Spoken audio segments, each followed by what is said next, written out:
안녕하세요. 다솜이 여러분, 배정원입니다. 오래 기다리셨죠? 여러분들 옆으로 드디어 돌아왔습니다. 좀 많은 일들이 있었어요. 제가 바쁘기도 했지만 우리 영상을 조금 더 재밌고 유익하고 흥미롭게 좀 더 세련되게 만들고 싶어서 새 PD님을 모셨습니다. 그래서 이제 앞으로는 여러분들을 좀 규칙적으로 만나려고 하고요. 재미있는 주제를 가지고 찾아뵙도록 하겠습니다. 자, 여러분, 오늘 제가 여러분에게 뭘 가지고 왔을까요? 오늘은 가여운 것들이라는 영화를 가지고 한번 풀어볼까 합니다. 혹시 가여운 것들이라는 영화에 대해서 보거나 들으신 분들 계시나요? 요즘 굉장히 핫하거든요. 베니스 영화제에서 황금 사자상을 수상하기도 했고요. 굉장히 많은 영화제에 초대받아서 89개, 89개의 트로피를 거머쥐었습니다. 근데 이 영화가 꽤 수위가 높아요. 그래서 이 몸 노출도 되게 많고 성행위도 굉장히 노골적으로 이렇게 보여주고 그래서 우리나라에서는 이게 청소년 불가거든요. 그런데 사실 거기에서 나오는 그런 장면들이 전부 영화의 어떤 이슈나 감독이 말하고자 했던 것들을 표현하기 위해서 꼭 필요한 장치였기 때문에 사실 그냥 몰입감 있게 계속 볼 수 있습니다. 가여운 것들의 줄거리는 처음에 어떤 귀족 여자가 런던 브릿지에서 강으로 뛰어들면서 시작이 됩니다. 그런데 이 갓윈이라는 박사가 그 여자를 구조하게 되고 그 여자는 만삭인 상태였어요. 그래서 여자의 뇌를 빼서 태아의 뇌를 집어넣고 그리고 이 여자를 살립니다. 몸은 성인 여성이고 뇌는 아기인 그런 아주 불완전한 존재로 태어나죠.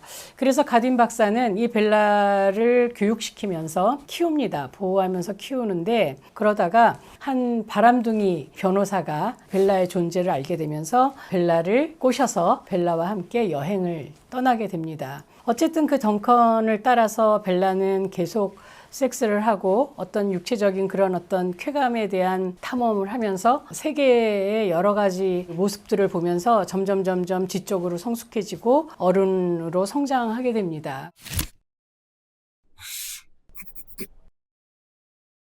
가여운 것들은 누가 가여운 것들일까요? 가여운 것들은 좀 많은 코드가 있었습니다. 일단 어른 여성의 몸에 심겨진 어린아이의 뇌를 가진 그 벨라라는 존재가 빅토리아 시대의 여자들을 상징하는 것 같은 느낌을 좀 많이 받았어요. 왜냐하면 가여운 것들의 시대적인 배경은 빅토리아 여왕 시대입니다. 여러분 아시겠지만 빅토리아 시대는 굉장히 금욕적인 사회였어요. 그래서 부부간의 섹스도 아이를 낳는 그 목적이 아니면 그 신고하면 처벌당하기도 하고 도서관에는 여자와 남자의 책을 이렇게 섞어서 꽂지도 않았습니다. 빅토리아 시대의 여자들은 쾌락에 대한 이야기보다는 색산에 대한 그냥 부부로서 어떤 의무적인 성생활을 하는 그런 존재로 키워졌기 때문에 벨라 같은 존재는 굉장히 상징적이었던 거죠. 그래서 그 성에 대해서도 무지하고 세상 물정도 잘 모르는 그런 여성으로서 벨라를 묘사를 했고 벨라의 의상이 다리를 드러내놓는 의상을 입고 다니거든요. 근데 사실 빅토리아 시대 때는 굉장히 이렇게 목도 감추고 다리도 감추는 그래서 일설에 의하면 그 여자들이 마차 탈 때 남자들이 그 발목을 보기 위해서 모여들었다는 이야기가 있을 정도로 굉장히 성에 대해서 폐쇄적인 사회였습니다. 그리고 여자의 발목이나 다리는 성적인 어떤 그 유혹을 하거나 유혹을 당하는 것을 허락하는 그런 부위였기 때문에 그것을 드러내고 다니는 벨라를 보면서 이 성에 대한 어떤 금기가 없는 드러내진 여성의 정신세계를 상징하고 있다. 그 빅토리아 시대의 여자를 상징했던 엠마 스톤 그리고 그 상대역으로 나오는 덩컨은 또 역시 그 빅토리아 시대의 성에 대해서 무지하고 성을 어떤 능력이나 쾌락으로만 생각하고 여성을 그 대상으로만 생각했던 빅토리아 시대의 남자들의 모습을 그대로 반영한다고 보여집니다. 그래서 이 덩컨은 돈이 있을 때 또 혹은 왜 그 상대가 굉장히 약할 때는 자신이 굉장히 능력이 있고 남성성을 발휘하고 관대한 그런 신사의 모습을 보여주지만 돈이 없고 그 성에 대한 주도권을 다 뺏기고 벨라가 점점 주도적이 돼가면서 이 남자가 오히려 더 초라해지고 굉장히 유약해지고 오히려 그 벨라에 의존하는 그런 모습을 보여주기도 합니다. 거기에 또 나오는 윌렘 데포가 연기한 조각난 얼굴을 가진 과학자 아버지에 의해서 온몸이 실험의 대상이 되고, 그리고 성불구가 된 가딘 박사 역시 빅토리아 시대 때 되게 억압적이고 또 엄격한 성의식을, 그리고 굉장히 폭력적으로 키워진 남성성을 반영한다라고 볼 수 있습니다. 그래서 어떻게 보면 지적으로는 굉장히 뛰어나지만 사랑이나 섹스에 대해서는 전혀 아는 바도 없고, 그리고 굉장히 불구인 그런 남자를 또 보여준다라고 말할 수 있고요. 그리고 벨라가 자살을 하게끔 동기를 유발했던 굉장히 폭력적인 남편으로 나오는 그 블랙싱턴 경에서도 그 빅토리아 시대의 남성상을 또 보여주기도 하거든요. 그래서 보면 이 블랙싱턴이 벨라를 데려와서 자기의 성에 가두고, 그리고 이 블랙싱턴은 늘 이 권총을 들고 있어요. 이거 피스톨이라고 하죠. 근데 이 피스톨을 들고 하인에게 아주 사소한 지시를 할 때도 이 피스톤을 쥐고 위협을 하면서 자신의 요구를 얘기를 합니다. 그런 걸 보면 이 권총이나 총, 그 피스톨 자체가 남성의 성기를 상징하고 있거든요. 그래서 성기로만, 어떤 성적 능력으로만 그 자신의 남성성을 발휘하는, 그리고 약간 비틀어진 그런 남성상, 그리고 여자를 소유하고 정복하려고 하는, 영토를 넓히는 의미에서 여자를 통제하려고 하는 남자로서 블랙싱턴이 또 나옵니다. 어쨌든 이 벨라는 그런 여러 남자들과 현실을 만나면서 점점 자기 삶의 주도적이 되고요. 심지어 그 파리에서 자기 몸을 팔아서 자기가 생존을 책임지는데, 그때 벨라를 막 비난하는, 그리고 그냥 어쩔 줄 모르는 정신적 공황 상태에 빠진 덩컨에게 몸을 통해서 생산하고 있는 중이다. 성매매를 노동이라고 얘기하는 여자처럼 대변을 합니다.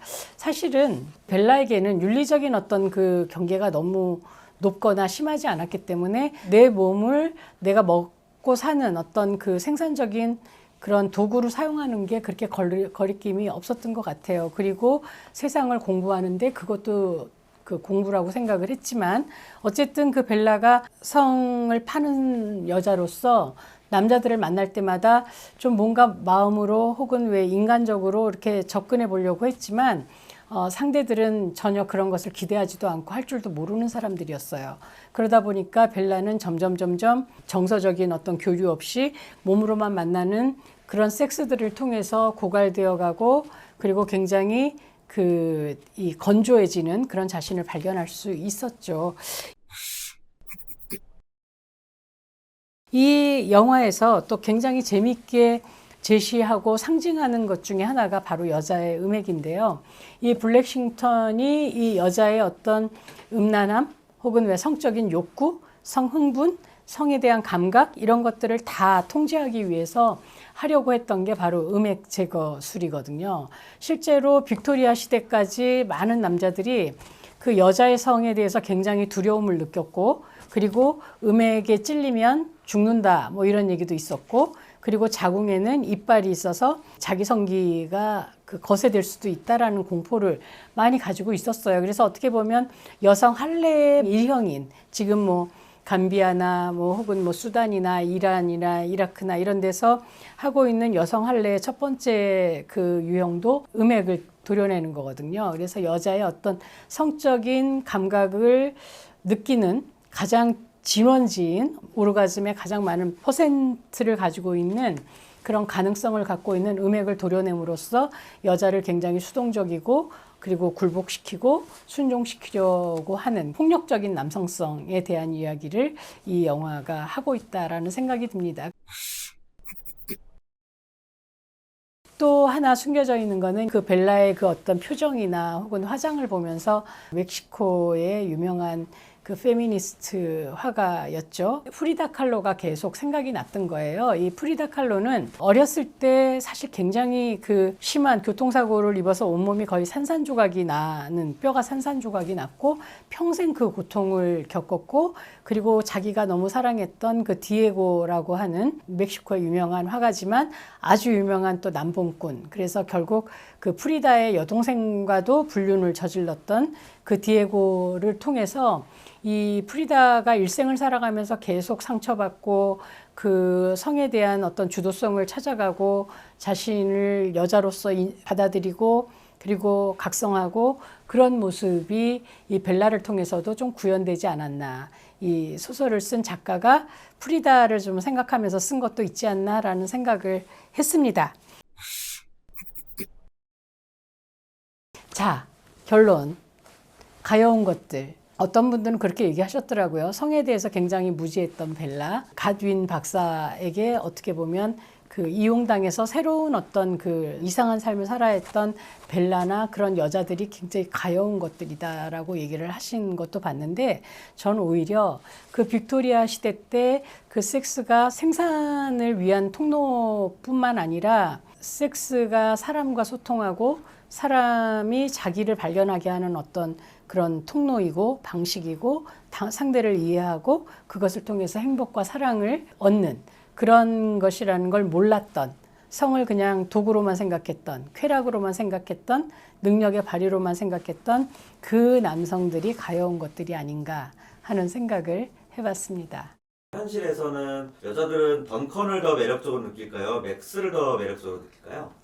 예전의 여자들이라면 당연히 맥스였을 것 같아요. 그 굉장히 순정남이잖아요. 얼마 전에 굉장히 젊은 친구들한테 물어봤더니 젊은 친구들은 그렇게 얘기하더라고요. 연애할 때는 좀 덩컨 같은 사람하고 하고 싶고 결혼은 맥스랑 하고 싶다고. 아, 그 뭐 여자나 남자나 똑같지 않겠어요?